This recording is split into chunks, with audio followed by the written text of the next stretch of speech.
Okay, good morning everyone. There are three things you need to consider when you're building your online presence for business. Those three things are, firstly, if you look at those pages we've printed out for you, lead generation, that's how you get people to find you online. The second is online credibility, getting them to trust you. And the third is, how do you communicate with them ongoing? There are three steps to lead generation. The first and most important thing is you need to understand your keywords. Without that, you're not going to get anywhere. The second and third thing you can do is, firstly, paid search advertising. That's the pay-per-click that Nick showed you earlier on Google. That can give you immediate results. You know, if you start that today, you can get leads like next week. So that's quite quick. The next thing is getting found on Google. That's search engine optimization. That's your longer-term strategy. It takes time to get there. It can take anything from 3 months to a year, depending on the effort you put into it, and also depending on what your competitors are doing. But if you do search engine optimization, you are building yourself an online asset. Okay, so if we look at keywords, which is the most important thing, we need to understand, first and foremost, what are people typing into Google? There's various tools that we can use to help us with that. There's some paid search tools out there, and there's some free tools. You know, two of the tools I can mention now are, you've got keyword discovery, you've got word tracker. Google actually has a lot of free tools too that you can use. That's not enough though. Knowing what people are typing into Google isn't enough. You need to know who they are and what they're looking for and what is the intent. So for example, you can type laptops into Google. That's someone who's looking for general information. Someone's looking for, cheap Mac notebooks, 13-inch. The intent there is they want to buy. Then with the keywords, we need to understand, right, who is typing in the keywords, what are they looking for, and what are their needs. So for example, a businessman would be typing in things because he's looking for education to develop his strategies, whereas a housewife will be looking for something completely different. The next step is we need to segment our keywords. So first thing was we understand what people are typing into Google. We understand, who they are and what the intent is. Now we're going to look at the buying cycle. So it's split into four. The first being research. That's people looking for general information. So for example, if I don't know what I'm looking for yet, it's a laptop, it's a computer, I'm not sure, I'll type in laptops or computers, something like that. Now, if I was, for example, macro, I would say my top level page, category page, I need a page on laptops that is optimized for laptops. So I give general information to the people here. I can also optimize articles for that. The next stage of the buying cycle is info. So people have got a vague idea. Now they're looking for more information to educate themselves. So they've decided, right, I want a laptop, but I don't know what type of laptop I want yet. If I'm a presenter, what type of laptop would I need? I'd probably need something with a long battery life, something light to carry around because I'm moving around a lot. So this is where people are asking a lot of questions, how to, benefits of, things like that. That's where you'll take those keywords and you'll start writing blogs and articles, and that's where you post them. It's not going to get you a customer immediately, but you're starting to build that resource in your online presence, and you could be starting to generate some loyalty because people might come back to you for more information. The next stage of the buying cycle is the shoppers. So now I've got more information. I know what type of notebook I want. I'm probably typing in something like, Dell versus Mac. So I'm looking for that comparison now. And that's where, if I was macro, I'd optimize the subcategory pages. So you've got your page on laptops, then you've got your pages on Dell, Mac, and so on. And you optimize for those keywords. Then the last stage of the buying cycle, this is when people have got intent to buy. They actually know, they've done all their research, they've got the information, they know what they want, and they want to buy it now. So that's when they'll type in something like, Mac 13-inch notebook. you need to optimize your product pages for that. So macro should have one page for that product, with the product code and everything, with all the information there. At this stage, this is when people are starting to, they come to your website, they want it, if it looks credible and they feel they can trust it, they start comparing prices. At this point, they're also looking at, refund policies, warranties, your customer service, things like that. You need to make sure that on that page that's optimized for those keywords, you have got all that information there for them. So if we look at the return on investment on keywords, ideally, if we look on there, you want good traffic, which will give you good conversion. Excellent traffic for something like a keyword like travel is going to give you poor conversion. If you are going to optimize for the word travel and try to be number one on Google, firstly, it's going to take you a long time. Secondly, it's going to cost you a lot of money.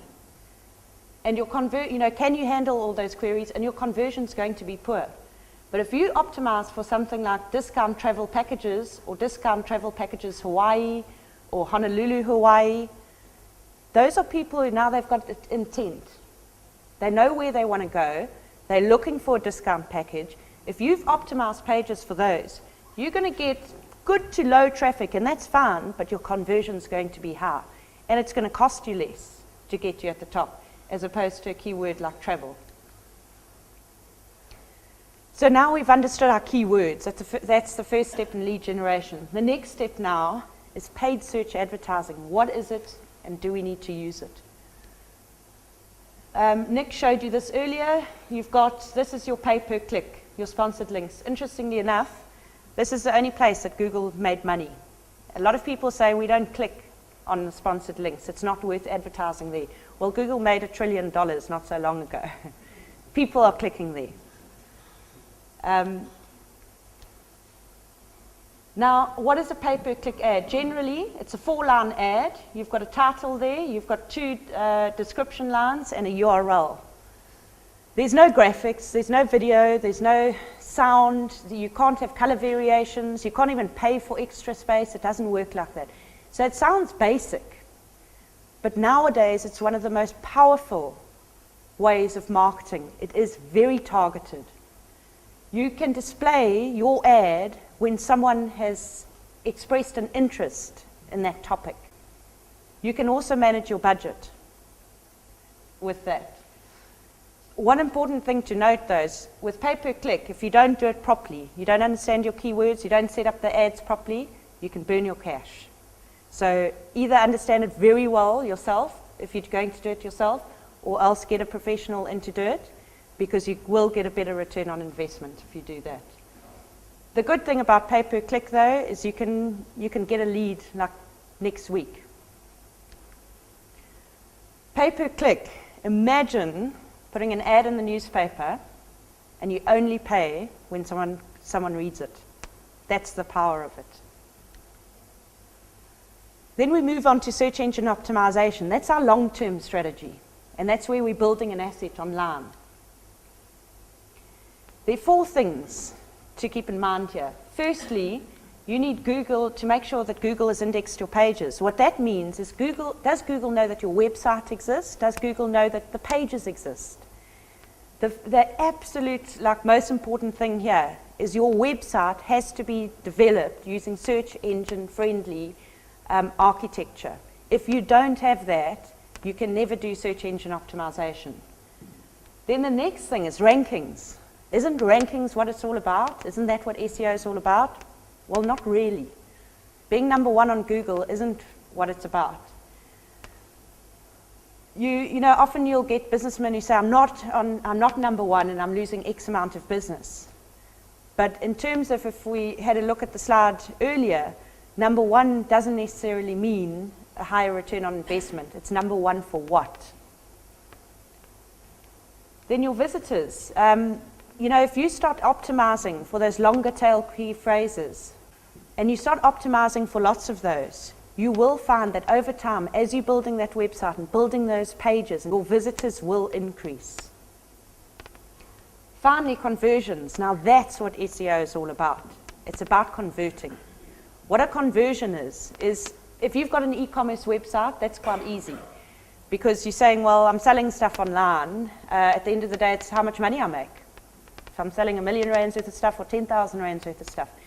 Where it's not an e-commerce site, you have to understand, what is my conversion goal? Is it that I want someone to download a price list? Do I want them to submit a quote inquiry or general inquiry or download a white paper? What is your goal? And you need to decide that before you build your website. And then you need to measure it. And that's what SEO is about. SEO consists of two things. The first thing, which would seem quite obvious, is on-page optimization.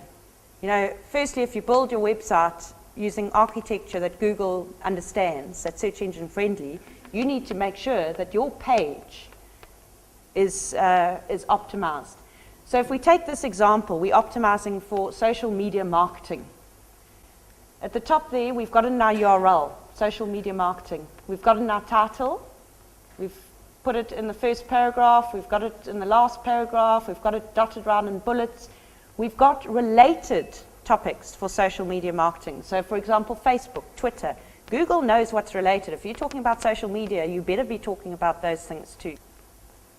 Then you've got your off-page optimization. This is what a lot of people don't realize. This is actually the most important part of SEO. You can have a really optimized website, a really optimized page. Without this, you're very likely not to get onto Google.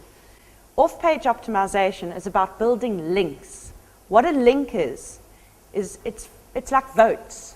So if you've got other websites out there and pages that are talking about social media, you know, in directories, blog posts, press releases, and so on, talking about social media, and they're pointing back to your really good page that's about social media, Google's going to say, hey, this page, there are probably like 1 million pages out there on Google about social media, but all these things are voting for this one. I'm going to start pushing it up the ranks. But with your link building, an important thing is your anchor text. There's no point in writing blogs or putting articles and all of that and having a link click here or you refer them to your homepage. If you're writing about wedding dresses on your page, you need to make sure that your article, your directory submission, your blog posts and so on are talking about wedding dresses. And you've got to link that phrase wedding dresses to the page wedding dresses. That's how you're going to get it to work. And that's where Google says, hey, you're really about wedding dresses and everyone else out there thinks you're about wedding dresses. I'm going to push you up there. Links is the most important thing. If you can have the best page. If you've got 10 links and someone else has got 1,000 links, you will not rank above them. So if we look now, organic SEO versus pay-per-click. I mentioned pay-per-click, that's your short-term strategy. You can get immediate results with that. It's good in the beginning. You can get leads like next week. SEO takes longer. You're not going to get leads from that immediately, but it will come over time as you're building that content on your website, building the links and optimizing. And there will be that point where your SEO is going to take over and you can drop that pay-per-click cost. And this is the really important part because now you've invested in an online asset. You're not just paying monthly advertising. You've now got an asset that's working for you in the future.